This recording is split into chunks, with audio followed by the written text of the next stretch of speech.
Grande Vibe 37, estamos aqui de novo para mais um Futevídeo do Coen, com apoio na comunicação do Resenha 37 e na produção do R37, fazendo aquele convite para você se inscrever no canal, nos seguir, e é isso. Resenha 37.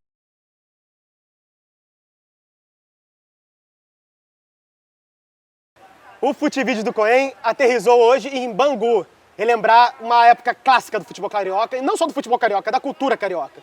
Estamos aqui com Fábio Menezes e Ado, jogador do Bangu, treinador do Bangu, já foi treinador do Bangu, agora... Tô no aguardo. Tá aí no mercado. Fábio, jornalista. E vamos, enfim, fazer essa viagem no tempo pela história do futebol carioca. Fábio, como era o Bangu nos anos 60 e 70? Como foi construída a história da grandeza do clube? O futebol do Bangu, o futebol do Brasil, se confunde com a história do futebol de Bangu. Aqui, exatamente aqui nasceu o futebol. Essa é a terra que deu origem ao futebol no nosso Brasil. Nós estamos num lugar que é, por si só, abençoado por ter tido a primazia de ter dado início ao futebol. É um prazer muito grande estar aqui no Shopping Bangu, tendo ao fundo a estátua de Thomas Donohoe e, enfim, com toda essa hospitalidade, esse calor humano que essa região tem. O futebol e a cultura esportiva do Brasil inevitavelmente passam por esse lugar. Sem dúvida nenhuma. E, Ado, como era a tua carreira, como foi a tua trajetória antes de chegar ao Bangu? Como você vê esse encontro? Que Bangu você encontrou, essa coisa toda? O meu encontro com o Bangu foi um jogo que teve Bangu e Madureira. Eu era juvenil do Madureira e seu Nelson me colocou no time de cima para me jogar contra o Bangu. Eu acho que foi um maior prazer para mim em ter jogado bem. E no outro dia o Castor de Andrade me convidar para me jogar no Bangu. Era meu sonho e até hoje eu sou um sonhador. Fui treinador do clube, graças a Deus, com sucesso. Sou funcionário e estou aguardando agora novas oportunidades dentro do clube para me fazer uma boa campanha de novo. De novo. O que você já fez na trajetória foi de 83 a 87. Eu devo aos torcedores um campeonato Bangu. Como eu em 85 eu não tive a sorte de ser campeão brasileiro, eu acho que hoje eu tenho todas as possibilidades de dar um título à torcida do Bangu e esse é meu sonho mais real. Entendi. Mas de forma... Vocês fizeram uma história no campeonato. Ter feito aquela final, parou o Brasil, lotou o Maracanã. Mas minha história ainda não parou. Não parou por aqui. Eu acho que eu tenho muito para dar ao clube e ao bairro de Bangu. Que eu moro em Bangu, sou morador do bairro e as pessoas me conhecem e sabem da minha história com o clube e sabem o que eu quero dar para o clube. O mais importante é isso, que eles sabem que eu quero dar alguma coisa ao clube e devo isso ao clube, devo isso aos torcedores e vou fazer isso por eles. Pô, legal, bem maneiro. E, Fábio, como surgiu a sua paixão pelo Bangu? Como você se conectou ao clube? No final dos anos 70, acompanhando jogos com o meu pai. Que o seu pai é um tal de Denis Menezes. Sim. Tem vídeo aqui no canal, ilustre comunicador, ilustre radialista. Enfim, só pra... Eu tive a oportunidade de vir a Bangu assistir algumas partidas do Bangu, mas a minha paixão propriamente começou antes mesmo da chegada do Ado ao Bangu, no final dos anos 70, início dos anos 80. Um jogo no Maracanã entre Flamengo e Bangu, o Flamengo com um timaço que o mundo inteiro conheceu e o Bangu, mais humilde, mas não menos qualificado, conseguiu conter aquele time do Flamengo e aquela torcida imensa. Qual era o ano exatamente? 1980. Ano fraquíssimo na história rubro-negra. Time mais ou menos. E eu fiquei devidamente comovido e tocado quando vi um time... Valentia, né?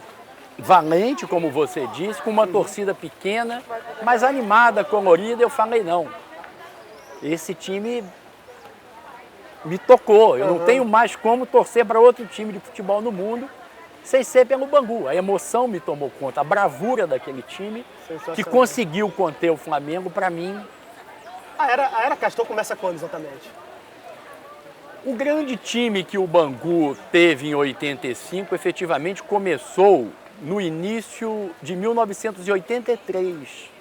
82 com os veteranos, mas em 83, quando o Jorge Vieira assumiu o Bangu, que disputou a Taça de Prata, aí sim, com a chegada do Marinho, com a chegada do Ado. Aí eu posso dizer que foi o grande embrião que o Bangu teve para que 2 anos depois chegasse ao que chegou em âmbito nacional. Sim.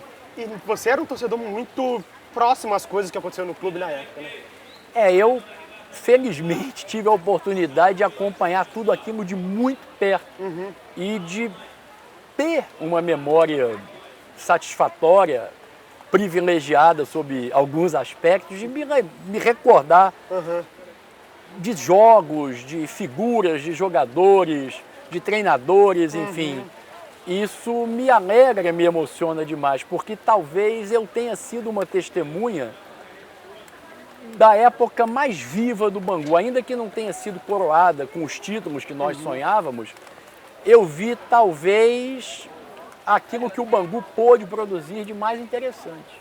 Legal. E foi a partir de 83, quais foram as campanhas marcantes antes de chegar num apogeu, digamos assim, em 85, tanto no Brasileiro quanto no Carioca? A campanha do estadual de 83 foi muito forte, foi muito expressiva, significativa. Veja, por exemplo, que o Bangu naquele ano, entre 83 e 85, precisamente em 83 e 84, o Bangu chegou ao ponto de ganhar do Fluminense, que seria tricampeão estadual e campeão brasileiro. Ganhou do Vasco por 4-0 no Maracanã. Ado, inclusive, foi uma das figuras dessa partida. Fez domingo, agora resenha. Ganhou do Flamengo por 6-2. Ganhou do América, que tinha um timaço com Jorginho, Donato, Luizinho, enfim, nomes de expressão no futebol nacional. Ou seja, o Bangu era realmente uma equipe muito forte. Ninguém ganharia do Fluminense. Ninguém ganharia do Fluminense, tricampeão estadual, campeão brasileiro, no Maracanã. Ninguém ganharia do Vasco por 4-0 no Maracanã. 4-0. Ninguém ganharia do Flamengo por 6-2 no Maracanã se não tivesse alguma qualidade. Sim. Ou seja, chegamos em 85 Chegamos.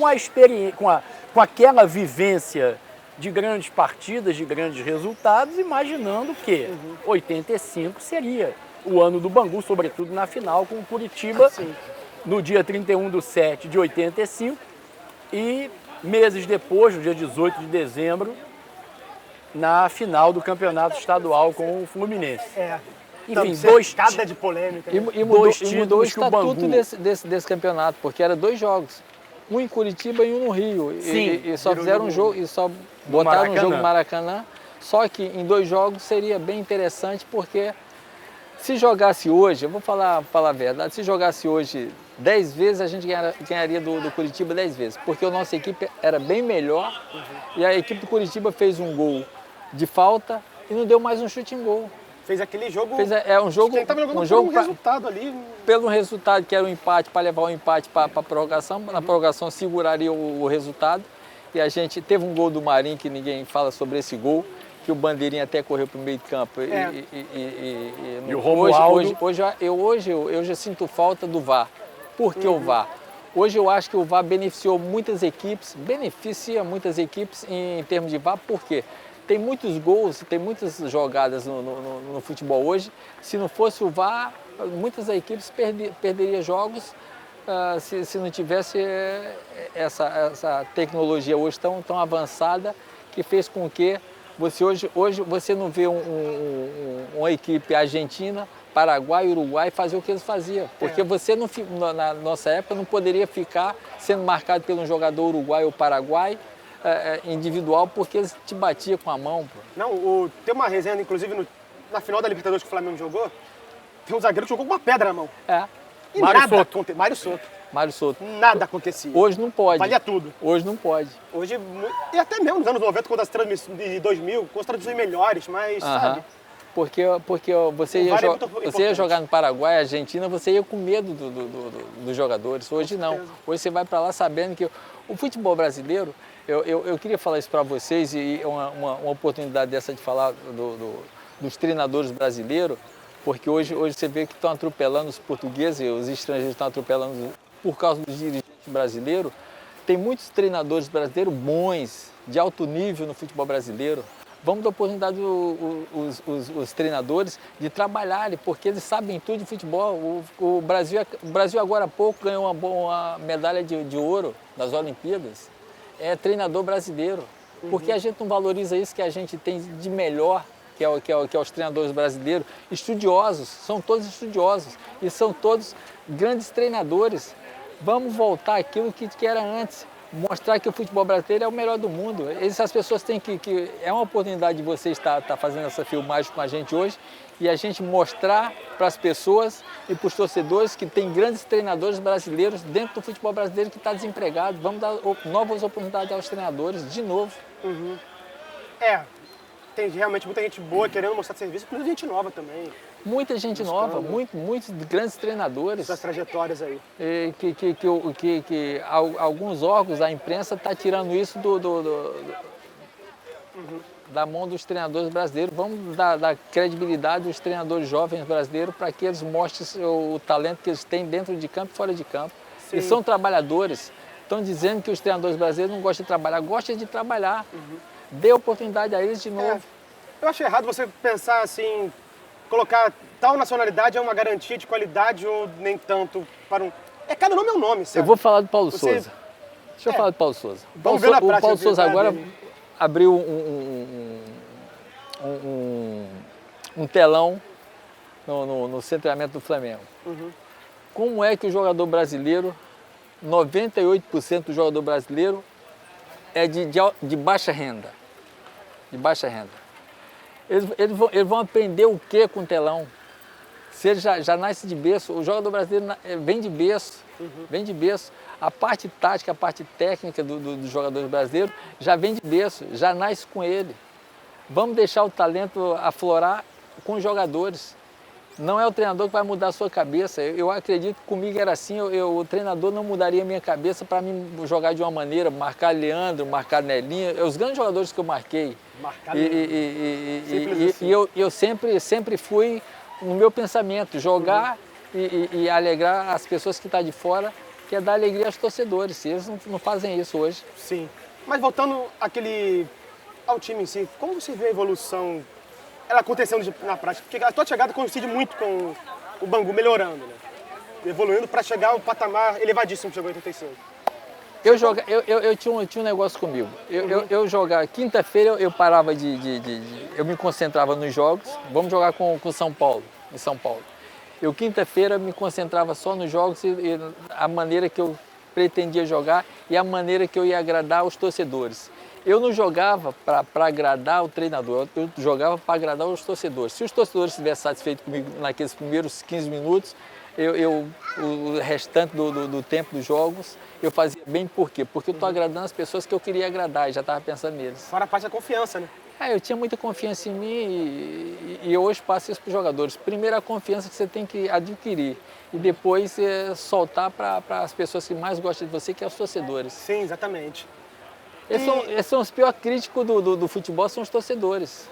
Esses são os críticos, porque eles conhecem e sabem quando você joga bem e sabem quando você joga mal. Cara, e Fábio, vou te passar a bola, cara.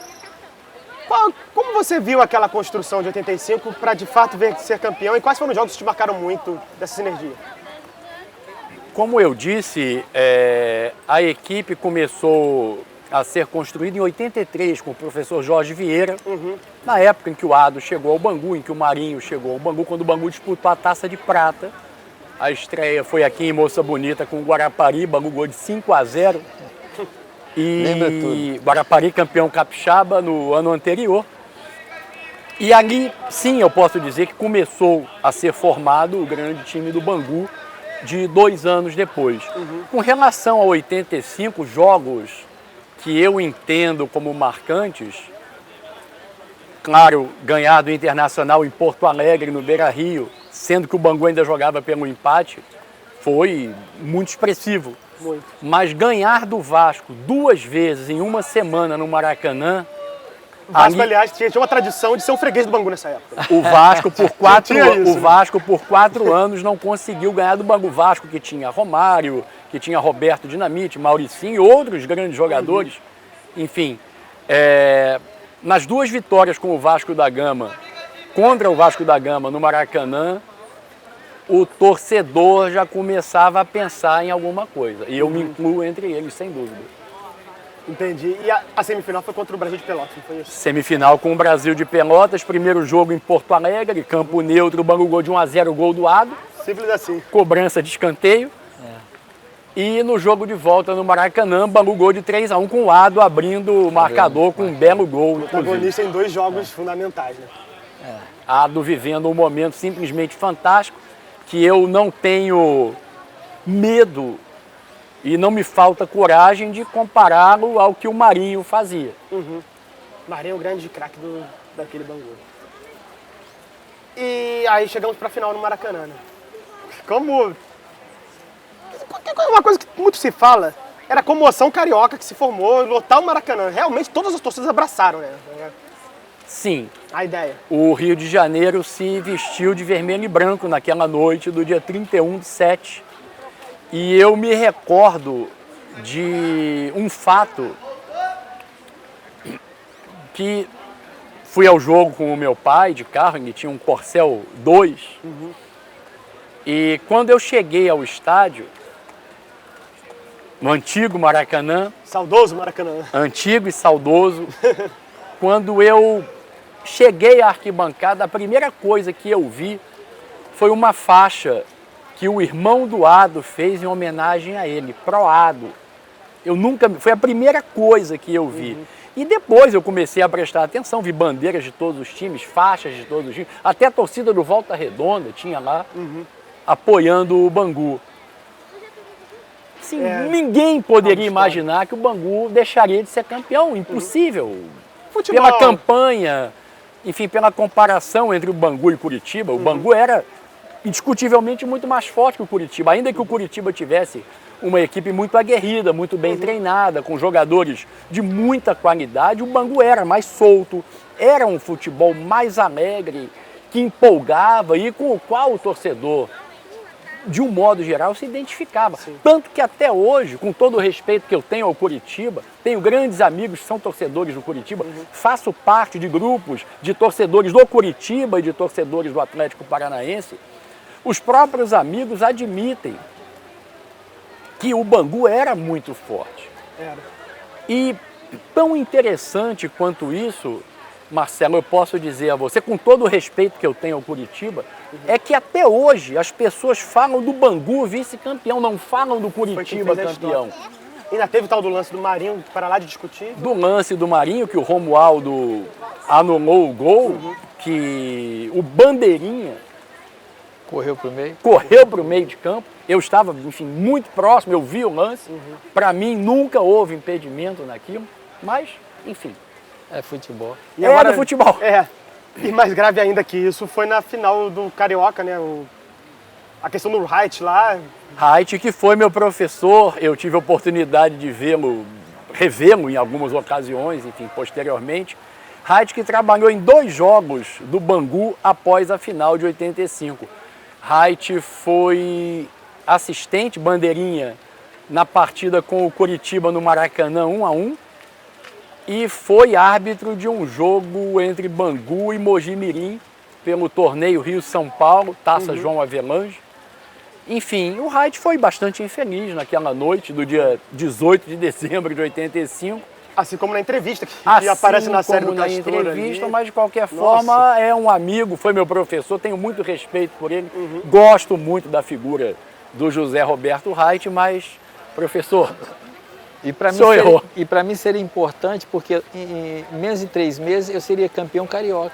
Apagava tudo aquilo que a gente fez em 85 por causa do Wright, né? Sim. Eu acho que ele foi muito infeliz, mas todo mundo tem o direito de errar também.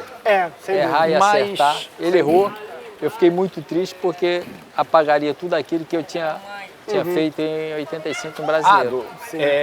Eu até aproveito aqui diante de todos para te dizer, como torcedor do Bangu que eu sou, como seu amigo, que você não tem dívida alguma com o Bangu, cara. Não tem, você não tem dívida com o Bangu. Bangu deve a você.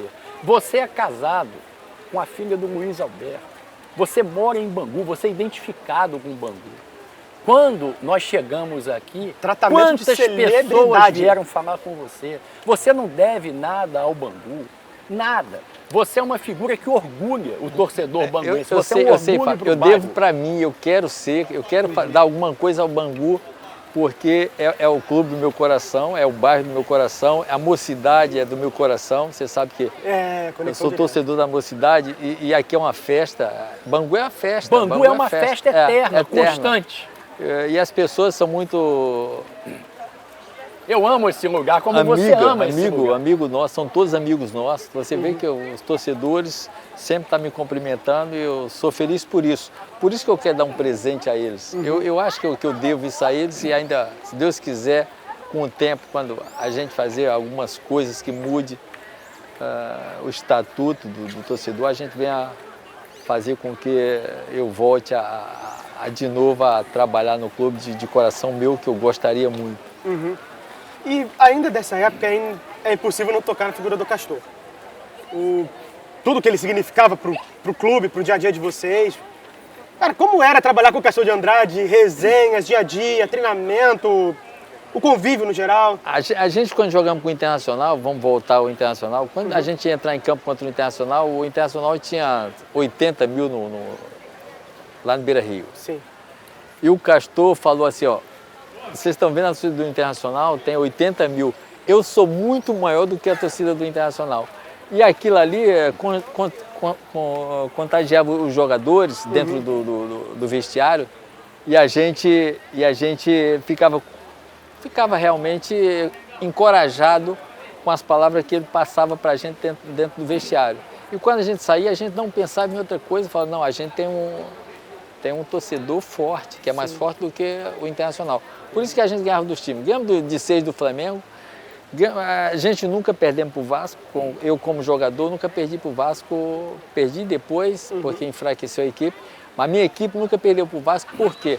Porque o Castor, ele reinava no Rio de Janeiro. Ele era um cara muito forte, Ele é uma figura muito um torcedor forte, né? muito forte com os torcedores. E eu acredito que todo torcedor do Rio de Janeiro, do Flamengo, Fluminense, Vasco, Botafogo, gostava dele porque ele tinha uma palavra de carinho com as pessoas das outras equipes. Você vê que ele nunca brigou com time nenhum. Flamengo, Vasco, Fluminense, Botafogo, ele não brigava com torcedor nenhum. Ele só brigava... O Castor era igual o Eurico Miranda.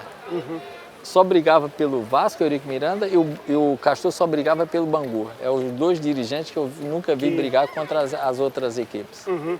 Defendia apenas Seu clube de coração. E ele dialogava diretamente com duas paixões absurdamente populares e com muito sucesso, né? A mocidade voava na época.